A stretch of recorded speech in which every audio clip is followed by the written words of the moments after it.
Ahí tenemos una serie de herramientas que hemos utilizado de comunicación.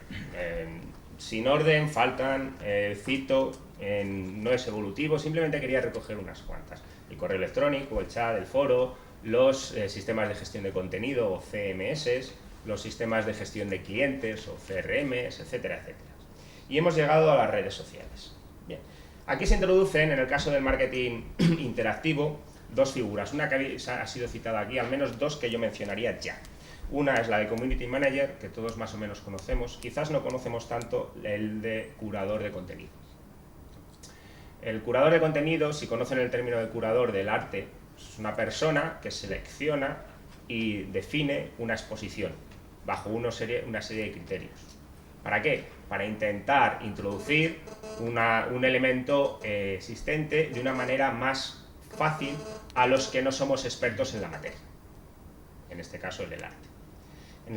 Con el curador de contenido, llevado al ámbito en el que estamos, sería una persona que con conocimiento o al menos creyendo que es buen conocedor de una temática, selecciona con herramientas adecuadas, y existen ya en la red, si ponen el término les va a aparecer alguna por no citar marcas, seguro, que selecciona, como decía, ese contenido y lo ofrece como experto ya masticado, con una breve introducción, de tal manera que una persona realmente interesada en esa dice, ah, bueno, pues esta persona parece saber de esto, y encima esa persona se ha preocupado, con ese tipo de herramientas, de ofrecer el contenido de manera adecuada.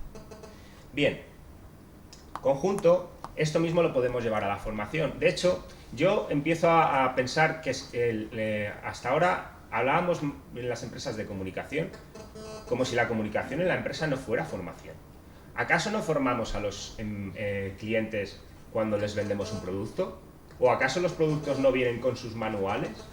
Algunos que no leeremos nunca, de no sé cuántas páginas y a veces 30 o 40 idiomas juntos, que dices, bueno, ¿y dónde estará el español, no?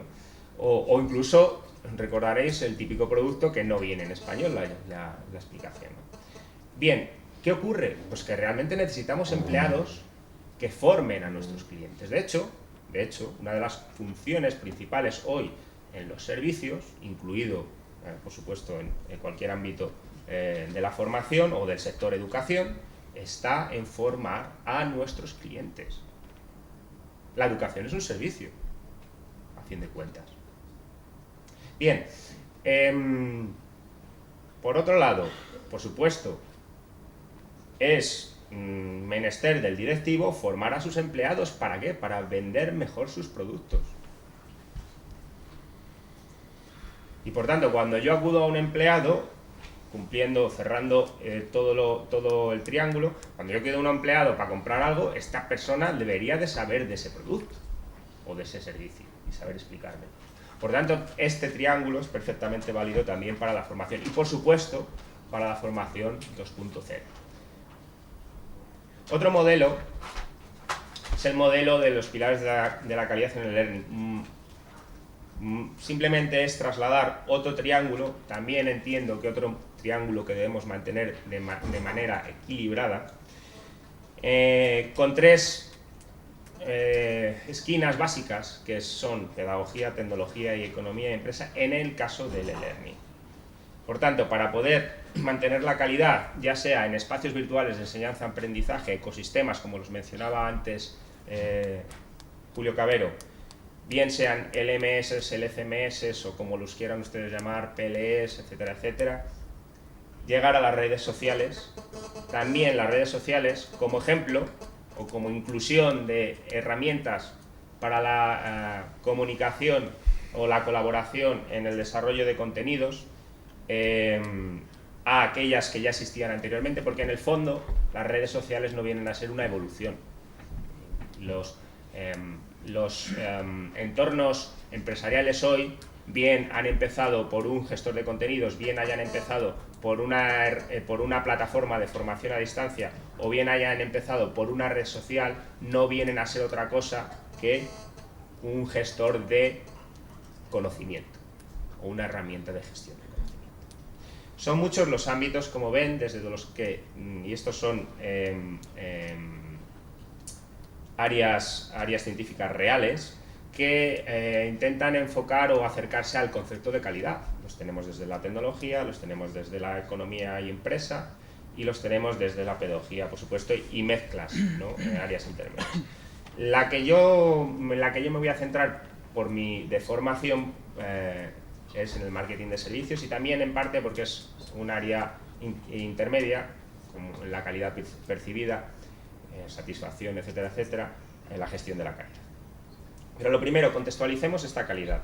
Bien, hay distintos agentes interesados, lógicamente, en una empresa, de que exista calidad.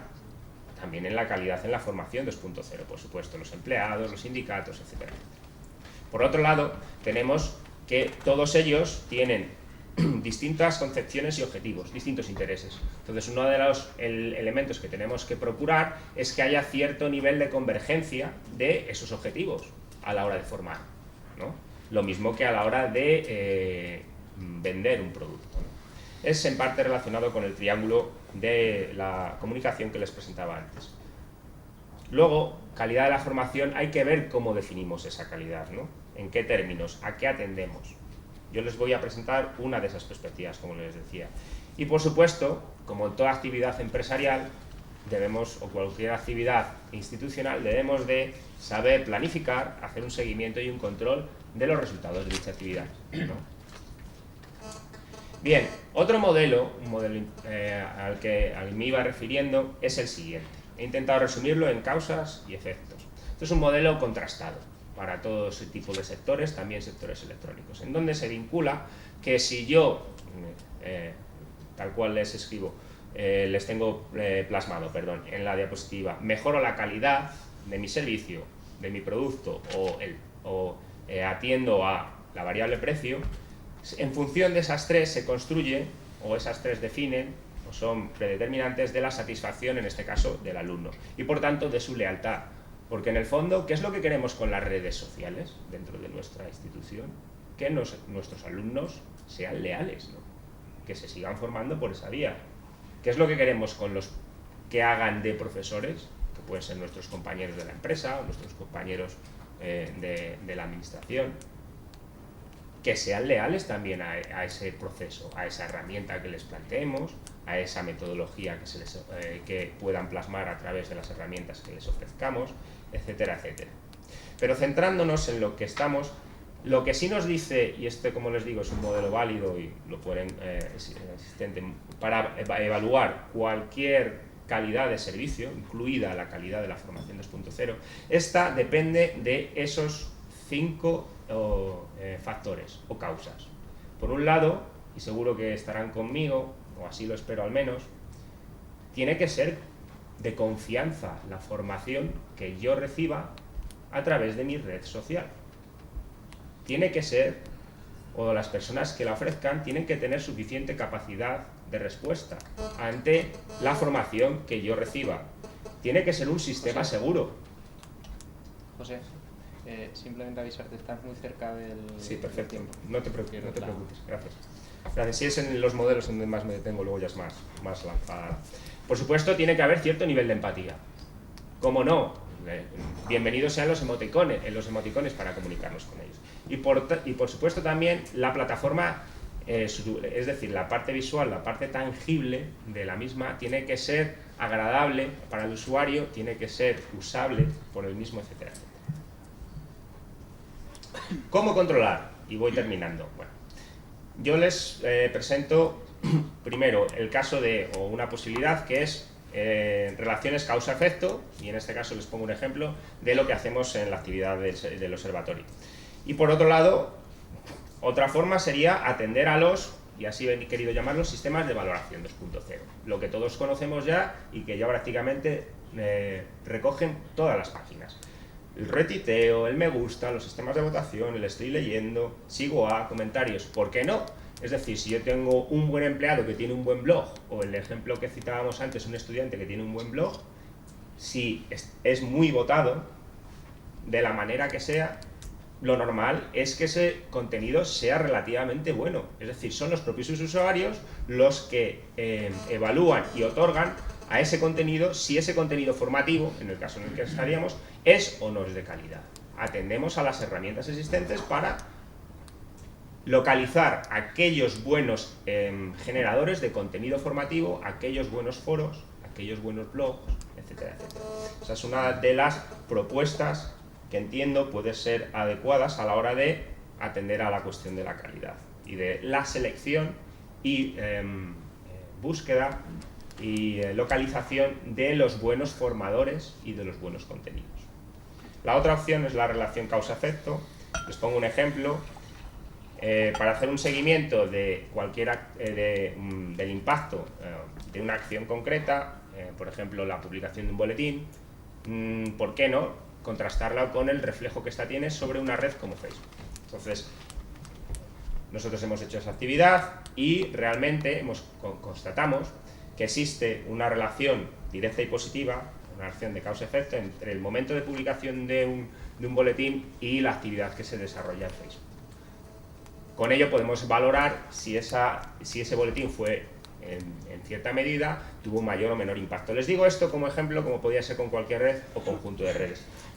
También, ¿por qué no?, una actividad presencial. Este mismo foro, mañana vemos a ver qué repercusión ha tenido en Facebook, si hay un pico posterior y en qué medida este pico se mantiene o no sobre el reflejo. Son formas de valorar si esa actividad formativa ha tenido una repercusión o no. Otra forma, como les decía, es los sistemas de valoración 2.0. Lo he visto, lo he recomendado, sí, no. Bien, el problema o algunas de las cuestiones que tendríamos que abordar aquí, no están todas, pero sí entiendo que algunas, la vigencia del contenido formativo. ¿Cómo gestionamos eso? Segundo, la autoría del mismo, los derechos para las reclamaciones, los derechos de autor, la protección de datos, el reconocimiento y valoración del desarrollo de esos contenidos por la empresa, por los compañeros, la confidencialidad o los permisos otorgados. Por tanto, al final, ¿esto cómo lo solucionamos? Bueno, pues formando en 2.0, ¿no? Es decir, formar a quién. Y aquí es una pregunta que dejo abierta porque creo que es interesante pensar en que ¿a quién tenemos que formar en 2.0? ¿Quién debe hablar de algo? ¿Quién sabe de ello o quién comunica bien? ¿O cómo buscamos a alguien que haga las dos cosas? Conclusión. Les ruego que por favor lo lean conmigo. La calidad en la formación 2.0 se alcanza al colaborar y compartir con transparencia, continua o de manera dinámica, de forma enredada, flexible y bien gestionada, es decir, que sea vigente, confidencial, lo que decíamos antes o lo que recogía antes, el conocimiento formal e informal. El problema que tenemos aquí, ¿cuál es? ¿Está nuestra entidad preparada? Es decir, ¿existe la posibilidad de generar una cultura organizativa 2.0? Como consejo, empiecen por detectar aquellos que sean pioneros en cualquier cosa que tenga que ver con el 2.0. Y pondré un ejemplo para cerrar. España tiene un problema con esta cuestión que es el siguiente, desde mi, ya les digo, humilde opinión. Somos muy de la cultura de mi parcelita, o lo que decía Cabero, mi tesoro. Yo cuido de mi parcelita y a mí que nadie me quite esto que estoy haciendo, que si me lo quitan igual tengo que aprender algo nuevo o vete a saber que ven qué tal. Entonces esto lo hago yo y no se lo explico a nadie. Cultura de la parcelita, como digo. El problema es pasar a esa otra cultura que es la que les he querido presentar de colaboración, generación, compartir, etcétera, etcétera, que refleja, espero, esta conclusión y esta presentación. Muchas gracias.